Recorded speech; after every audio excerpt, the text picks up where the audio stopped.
Bugun men juda muhim mavzuni ochaman. Pensiya indeksatsiyasi, qayta hisob kitob va odamlar bilmay qolayotgani sababli ololmayotgan pullar masalasi. Bu gap faqat hozir pensiya olayotganlarga emas. Yaqin yillarda pensiyaga chiqadiganlarga ham tegishli.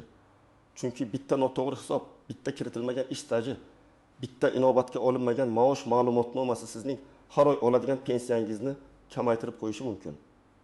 Men bu videoda pensiya jamg'armasi yoki tuman bo'limlari odamlarni qanday holatlarda chalg'itishi, qaysi joylarda hammasi avtomatik bo'ladi degan gapga ishonib qolmaslik kerakligi va eng muhimi kam to'langan pullarni qanday qilib qaytarib olish mumkinligini oddiy tilda tushuntiraman. Videoni oxirigacha ko'ring, chunki bitta mayda detal sizga oyiga 200 ming, 500 ming, hatto undan ham ko'proq farq qilib berishi mumkin. Hozirning o'zida kanalga obuna bo'ling, like bosing. Chunki bunday ma'lumotlar har bir oilaga kerak. Avvalo, pensiya indeksatsiyasi nima ekanini tushunib olaylik. Indeksatsiya degani pensiya miqdorini davlat belgilagan tartibda oshirish. Ya'ni inflyatsiya, narxlar oshishi, eng kam pensiya yoki bazaviy hisoblash miqdorlari o'zgarishi bilan bog'liq ravishda pensiyani qayta ko'rib chiqishdir. Oddiy qilib aytganda, bugun non, dori, kommunal to'lovlar qimmatlashsa, pensiya ham ma'lum darajada oshirilishi kerak. Lekin muammo shundaki, indeksatsiya hamma uchun bir xil ta'sir qilmaydi va hamma holatda avtomatik adolatli hisoblanmaydi. Oldin ko'pchilik odamlar pensiyani bir marta tayinlatib olgandan keyin endi davlat o'zi oshiradi, o'zi hisoblaydi. Men aralashmasam ham bo'ladi deb o'ylardi. Ha, umumiy oshirishlar bo'ladi. Farmon chiqadi, pensiya ma'lum foizga ko'tariladi. Lekin bu faqat umumiy indeksatsiya. Sizning shaxsiy pensiya ishingizda xato bo'lsa, masalan, 30 yil staj kiritilmagan bo'lsa, yuqori maosh olgan davringiz hisobga olinmagan bo'lsa, arxiv ma'lumoti topilmagan deb yozib qo'yilgan bo'lsa, umumiy indeksatsiya bu xatoni tuzatib bermaydi. Xato qanday bo'lsa, oshirilgan pensiya ham o'sha xato asosida oshadi. Mana eng katta muammo shu yerda. Odamlar pensiya miqdori kamligini sezadi, lekin sababini bilmaydi. Pensiya bo'limiga borsa, ko'pincha sizga shuncha chiqadi. Dastur shunday hisoblagan, hammasi qonuniy, ortiqcha narsa yo'q degan javoblarni eshitadi. Lekin dasturga qanday ma'lumot kiritilgan bo'lsa, dastur shuni hisoblaydi. Agar ma'lumot noto'g'ri yoki to'liq bo'lmasa, natija ham noto'g'ri bo'ladi. Shuning uchun men doim aytaman, pensiya miqdorini faqat yakuniy summaga qarab emas, uning ichidagi hisob-kitobga qarab tekshirish kerak. Hozir nima o'zgardi? Hozir raqamlashtirish kuchaydi. Ayrim ma'lumotlar elektron bazalarda ko'rinadi. Ish staji, soliq to'lovlari, ish haqi ma'lumotlari ba'zan avtomatik chiqadi. Bu yaxshi tomoni. Lekin eski yillarda ish staji Sovet davri yoki 1990 yillar. 2000 yillar boshidagi korxonalar, yopilib ketgan tashkilotlar, arxivga topshirilmagan hujjatlar, mehnat daftarchasidagi xatolar hali ham katta muammo bo'lib qolmoqda. Elektron bazada ko'rinmagan narsa yo'q degani emas. Agar siz ishlagan bo'lsangiz, hujjat bilan isbotlasangiz, u davr pensiya hisobiga kirish kerak bo'lgan holatlar bor. Asosiy qism 1. Kim xavotir olishi kerak, kim esa kamroq tashvishlansa bo'ladi birinchi navbatda. O'z pensiyasini tekshirtirish kerak bo'lganlar kimlar? Men buni aniq aytaman. Agar sizda mehnat staji ko'p bo'lsa, lekin pensiyangiz eng kam pensiyaga yaqin bo'lsa, albatta tekshirtiring. Masalan, odam 35 yil ishlagan, lekin pensiyasi 20 million 200 ming atrofida. Bunday holatda savol tug'iladi. Nega 35 yil mehnat qilgan odamning pensiyasi juda past? Balki maosh past bo'lgan, bu boshqa masala. Lekin balki yuqori maoshli davrlarga kiritilmagan. Stajning bir qismi tushib qolgan yoki hisoblash uchun noqulay yillar olingan bo'lishi mumkin. Ikkinchi guruh bir nechta joyda ishlaganlar. Masalan, siz 10 yil zavodda, 8 yil maktabda, 5 yil xususiy korxonada, 7 yil fermer xo'jaligida ishlagansiz. Bunday odamlarning pensiya ishida xato bo'lish ehtimoli ko'proq. Chunki har bir joydan ma'lumot alohida olinadi. Ba'zi korxonalar yopilgan bo'ladi, ba'zilarida buyruqlar topilmaydi, ba'zilarida oylik vedomoslari yo'qolgan bo'ladi. Natijada pensiya bo'limi faqat topilgan hujjatlarni kiritadi, qolganini esa hisobga olmaydi. Odam esa men ishlaganman-ku deb yuraveradi. Uchinchi guruh ayollar. Ayniqsa bola parvarishi ta'tilida bo'lganlar. Bu yerda ham juda ko'p chalkashlik bo'ladi. Bola tug'ilgan davr, dekret ta'tili, bola parvarishi uchun ajratilgan davrlar, ishga qaytgan sana buyruqlar, mehnat daftarchasidagi yozuvlar to'g'ri bo'lishi kerak. Ba'zi ayollarda ish staji kamayib ketadi. Chunki hujjatda uzilish noto'g'ri ko'rsatilgan bo'ladi. Masalan, ayol 1958 yildan 2005 yilgacha bitta tashkilotda ishlagan. 2 marta dekretga chiqqan, lekin pensiya hisobida faqat 13 yil ko'rsatilgan. Aslida u davrlarning bir qismi qonun bo'yicha hisobga kirishi mumkin, faqat hujjat bilan to'g'ri rasmiylashtirish kerak. 4-guruh zararli. Og'ir yoki maxsus sharoitda ishlaganlar. Kon, kimyo, metallurgiya, tibbiyotning ayrim bo'limlari, pedagogika, harbiylashtirilgan xizmatlar, ichki ishlar, temir yo'l, qishloq xo'jaligining ayrim og'ir ishlarida ishlaganlar uchun alohida tartiblar bo'lishi mumkin. Bu yerda faqat umumiy staj emas, imtiyozli staj ham muhim. Agar imtiyozli staj noto'g'ri hisoblangan bo'lsa, pensiyaga chiqish yoshi. Pensiya turi yoki pensiya miqdori o'zgarishi mumkin. Endi real hayotga yaqin misollar bilan tushuntiraman. Birinchi misol, Anvar aka 32 yil ishlagan. Pensiyaga chiqqanda unga 20 million 400 ming so'm tayinlangan. U shuncha chiqsa kerak deb 2 yil yuradi. Keyin ma'lumotlarini tekshirtiradi. Ma'lum bo'lishicha 1994 yilda 1992 yilgacha bo'lgan zavoddagi ish haqi ma'lumotlari kiritilmagan, faqat staj kiritilgan. O'sha yillarda u yaxshi maosh olgan.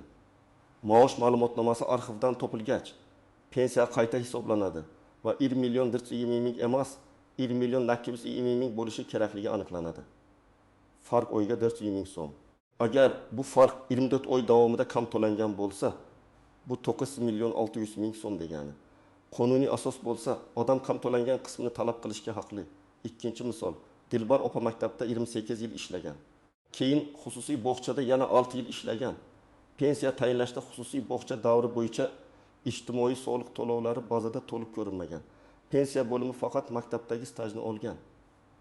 Dilbar opa esa xususiy joyda ishlagani hisoblanmas ekan deb o'ylagan. Aslida xususiy korxona rasmiy ishlatgan, ish haqi bergan, soliq to'lagan bo'lsa, bu davr ham tegishli tartibda hisobga olinishi mumkin. U soliq organidan ma'lumot, mehnat shartnomasi nusxasi, ishga qabul va ishdan bo'shatish buyruqlarini yig'ib topshiradi. Natijada staj oshadi, pensiya ham ko'tariladi. 3-misol. Karim aka pensiyaga chiqqanidan keyin ham 5 yil ishlagan. Ko'p odam bilmaydi. Pensiyaga chiqqandan keyin ishlash ham ayrim holatlarda qayta hisoblashga ta'sir qilishi mumkin. Lekin bu avtomatik ravishda har oy sodir bo'ladi degani emas. Tegishli ariza, ma'lumotlar, to'lovlar va qonundagi shartlar muhim. Karim aka men ishlayapman demak o'zi qo'shiladi deb kutgan. Keyin bilsa, qayta hisoblash uchun murojaat qilishi kerak bo'lgan. Murojaat qilgach, yangi to'lovlar ko'rib chiqiladi va pensiyasi oshishi mumkin bo'lgan qismi aniqlanadi. Kim kamroq xavotir olsa bo'ladi. Agar siz yaqinda pensiyaga chiqqan bo'lsangiz, barcha ish joylaringiz elektron bazada to'liq ko'rinsa, mehnat daftarchangiz, ish haqi ma'lumotlaringiz, soliq to'lovlaringiz to'liq bo'lsa, pensiya hisob varaqasini olib tekshirganingizda staj va oyliklar to'g'ri ko'rsatilgan bo'lsa, xavotir kamroq. Lekin baribir men hech kimga umuman tekshirmang demayman. Chunki bitta harf xatosi, bitta sana noto'g'ri yozilishi ham yillar farqini berishi mumkin. Eng birinchi tuzoq indeksatsiya bo'ldi. Demak, hammasi to'g'ri degan fikr. Yo'q, indeksatsiya pensiyani oshiradi. Lekin noto'g'ri tayinlangan pensiyani to'g'rilab qo'ymaydi. Agar sizga boshidan kam tayinlangan bo'lsa, indeksatsiyadan keyin ham kamlik davom etadi. Masalan, sizga 1 million o'rniga 800 ming tayinlangan bo'lsa, 10% oshirilganda to'g'ri pensiya 1 million 1 ming bo'lishi kerak edi. Sizniki esa 860 ming bo'ladi. Farq yanada kattalashib boradi. Ikkinchi tuzoq og'zaki javobga ishonish. Pensiya bo'limida xodim sizga pul chiqmaydi. Qayta hisoblash bo'lmaydi. Bu davr kirmaydi deb aytishi mumkin. Lekin og'zaki javob huquqiy hujjat emas. Men har doim aytaman, ariza yozing, ro'yxatdan o'tkazing, yozma javob oling. Yozma javobda ular qaysi qonun, qaysi modda, qaysi asos bilan rad qilayotganini ko'rsatish kerak. Ana shunda siz uni yuqori tashkilotga yoki sudga shikoyat qilish imkoniga ega bo'lasiz. 3-nozik jihat, arxiv ma'lumoti. Ko'p odamlar arxivda topilmadi degan javobdan keyin to'xtab qoladi. Lekin arxivda topilmagan bo'lsa, bu ish staji butunlay yo'q degani emas. Boshqa dalillar bo'lishi mumkin. Mehnat daftarchasi, buyruq nusxalari, ish haqi vedomoslari, kasaba uyushmasi bileti, harbiy bilet, sud orqali mehnat fakti aniqlanishi, sobiq hamkasblarning ko'rsatmalari ayrim holatlarda yordam berishi mumkin. Albatta, hammasi qonuniy tartibda baholanadi. Lekin imkoniyat bor. 4-tuzoq ish haqi ma'lumotnomasining sifati. Pensiyani hisoblashda faqat staj emas, daromad ham muhim. Ba'zan odam stajini isbotlaydi, lekin oylik ma'lumotini olib kelmaydi. Natijada pensiya past chiqadi. Masalan, siz 5 yil yaxshi maosh olgansiz, lekin ma'lumotnoma yo'q. Pensiya boshqa pastroq davrlar asosida hisoblanadi. Shuning uchun men doim maslahat beraman, faqat ishlaganman degan hujjatni emas. Qancha oylik olganman degan hujjatni ham qidiring. 5-nozik jihat.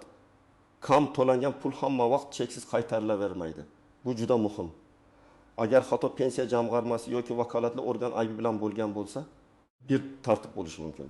Agar odamning o'zi hujjat kech topshirgan bo'lsa, boshqa tartib bo'lishi mumkin.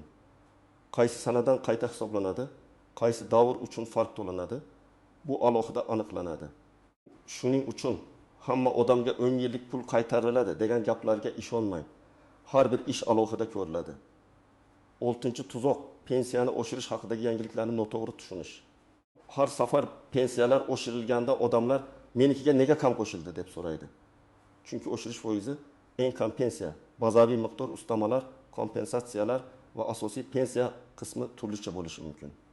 Kimdadir faqat asosiy qism oshadi, kimdadir ustama alohida hisoblanadi, kimdadir minimal miqdorga yetkazib qo'yish mexanizmi ishlaydi. Shu sabab pensiyasi bir xil bo'lmagan ikki odamda oshgan summa ham bir xil bo'lmasligi tabiiy. 7-nozik jihat. Nogironlik pensiyasi, boquvchisini yo'qotganlik pensiyasi va yoshga doir pensiya bir xil hisoblanmaydi. Ko'p odam bularni aralashtirib yuboradi. Masalan, bir oilada ota vafot etgan. Farzandlarga boquvchisini yo'qotganlik pensiyasi tayinlangan. Keyin indeksatsiya bo'ladi. Oila qo'shninikidek oshmadi deydi. Lekin qo'shnining pensiyasi yoshga doir. Bu esa boquvchisini yo'qotganlik bo'lishi mumkin. Qoidalar, ulushlar, minimal chegaralar boshqacha bo'ladi. Endi eng muhim qismga o'tamiz. Agar siz pensiyangiz kam hisoblangan deb o'ylasangiz, nima qilasiz? Birinchi qadam. Pensiya jamg'armasining tuman yoki shahar bo'limidan pensiya hisob-kitobingiz bo'yicha batafsil ma'lumot so'rang. Faqat pensiyam qancha demang.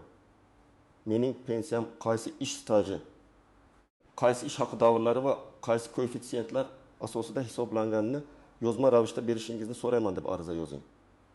Ikkinchi qadam, o'zingizdagi hujjatlarni to'plang. Pasport yoki ID karta, pensiya guvohnomasi yoki pensiya tayinlanganligi haqidagi hujjat, mehnat daftarchasi, ishga qabul qilish va ishdan bo'shatish buyruqlari, ish haqi ma'lumotnomalari, arxiv ma'lumotlari, harbiy xizmat bo'yicha hujjatlar. O'qish davri bo'yicha diplom va tegishli ma'lumotlar, bola tug'ilganlik guvohnomalari, dekret davrini tasdiqlovchi hujjatlar, soliq to'lovlari bo'yicha ma'lumotlar kerak bo'lishi mumkin.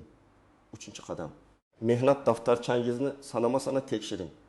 Ishga kirgan sana bor, ishdan chiqqan sana bor. Buyruq raqami bor, muhr bor. Tashkilot nomi tushunarli yozilganmi? Tuzatishlar qonuniy tasdiqlanganmi? Shularni ko'ring. Bir joyda 1998 o'rniga 1998 yoki aksincha yozilgan bo'lsa ham katta farq qiladi. Ba'zan tashkilot nomi o'zgargan bo'ladi. Masalan, avval kolxoz, keyin shirkat, keyin fermer xo'jaligi. Bunday o'zgarishlarni tasdiqlovchi arxiv hujjati kerak bo'lishi mumkin. 4-qadam, ish haqi ma'lumotnomalarini izlang. Agar ishlagan korxonangiz hozir mavjud bo'lsa, o'sha yerga murojaat qiling. Agar yopilgan bo'lsa, tuman arxiviga, viloyat arxiviga yoki tashkilot hujjatlari topshirilgan idoraga murojaat qiling. Arizada aniq yozing, qaysi yillarda ishlagansiz, lavozimingiz nima bo'lgan, taxminiy bo'lim yoki sex nomi. Ism, familiyangiz o'sha paytda qanday yozilgan? Ayollarda familiya turmushdan oldin boshqa bo'lgan bo'lishi mumkin. Buni albatta ko'rsating. 5-qadam, pensiya bo'limiga qayta hisoblash haqida ariza bering. Arizada shunday mazmun bo'lsin. Mening pensiya ishimni qayta ko'rib chiqishingizni, qo'shimcha taqdim etilayotgan hujjatlar asosida ish stajim va ish haqimni hisobga olishingizni, pensiya miqdorini qayta hisoblab, kam to'langan summalar mavjud bo'lsa, qonuniy tartibda to'lab berishingizni so'rayman. Arizani 2 nusxada tayyorlang. Bir nusxasini topshiring, ikkinchisiga qabul qilingan sana kirim raqami va mas'ul shaxs imzosini qo'ydiring. 6-qadam, javob muddatini kuzating. Davlat organlari murojaatga belgilangan muddatlarda javob berishi kerak. Agar javob cho'zilsa, yuqori turuvchi pensiya jamg'armasi boshqarmasiga, kambag'allikni qisqartirish va bandlik tizimidagi tegishli organlarga, prokuratura yoki sudga murojaat qilish imkoniyatlari bor. Lekin avval hamma hujjatni tartib bilan yig'ing, hissiyot bilan emas, dalil bilan harakat qiling. 7-qadam, yozma rad javobini tahlil qiling. Agar ular hisobga olinmaydi desa, nima uchun olinmasligini so'rang. Qaysi hujjat yetmayapti? Qaysi davr bo'yicha ma'lumot ishonchsiz? Qaysi qonuniy asos bor? Agar rad javobi umumiy. Noaniq bo'lsa, bu ham shikoyat qilish uchun sabab bo'lishi mumkin. Chunki fuqaroga tushunarli va asoslantirilgan javob berilishi kerak. 8-qadam agar hujjat umuman topilmasa, sud orqali mehnat stajini yoki yuridik faktni aniqlash masalasini o'ylang. Bu hamma holatda kerak bo'lmaydi, lekin ayrim odamlar uchun yagona yo'l bo'lishi mumkin. Masalan, korxona yopilgan, arxiv yo'q. Lekin mehnat daftarchasida yozuv bor, guvohlar bor, boshqa bilvosita dalillar bor. Bunday vaziyatda yurist bilan maslahatlashib sudga ariza tayyorlash mumkin. 9-qadam. Pensiya kartangizga tushayotgan pullarni ham tekshirib boring.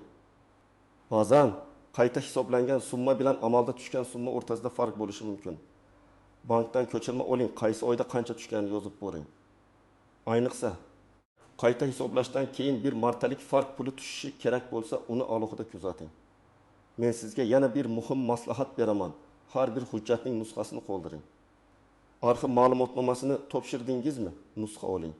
Ariza berdingizmi? Nusxa oling. Javob oldingizmi? Saqlang. Telefon orqali aytilgan gapga tayanmang. Ertaga boshqa xodim keladi. Men bilmayman deydi. Sizda esa qog'oz bo'lsa, masala boshqacha bo'ladi. Bugungi mavzudan asosiy xulosa shuki, pensiya indeksatsiyasi hamma muammoni avtomatik hal qilib bermaydi. Agar pensiyangiz boshidan noto'g'ri hisoblangan bo'lsa, indeksatsiya faqat o'sha noto'g'ri summani oshiradi. Shuning uchun har bir pensioner o'z staji, maoshi, hujjatlari va qayta hisoblash huquqini tekshirishi kerak. Men hech kimni vahimaga tushirmoqchi emasman, lekin beparvo bo'lish ham mumkin emas. Chunki bu sizning oylik daromadingiz, doringiz, oziq-ovqatingiz, nabiralaringizga beradigan yordamingiz. Agar davlat sizga qonun bo'yicha ma'lum pul to'lash kerak bo'lsa, siz uni talab qilishga haqlisiz. Buning uchun faqat to'g'ri hujjat, yozma murojaat va sabr kerak. Agar sizda ham pensiya kam hisoblangan deb o'ylagan holat bo'lsa, izohlarda yozing. Necha yil stajingiz bor? Pensiyangiz taxminan qancha, qaysi davrlar hisobga olinmayapti deb o'ylaysiz? Men keyingi videolarda eng ko'p uchraydigan savollarni alohida tahlil qilaman. Videoni yaqinlaringizga yuboring, ayniqsa ota-onangizga, qo'shnilaringizga, pensiyaga chiqish arafasida turgan insonlarga. Like bosing, kanalga obuna bo'ling. Chunki men sizga oddiy odam bilishi shart bo'lgan huquqiy va moliyaviy masalalarni tushunarli qilib yetkazishda davom etaman.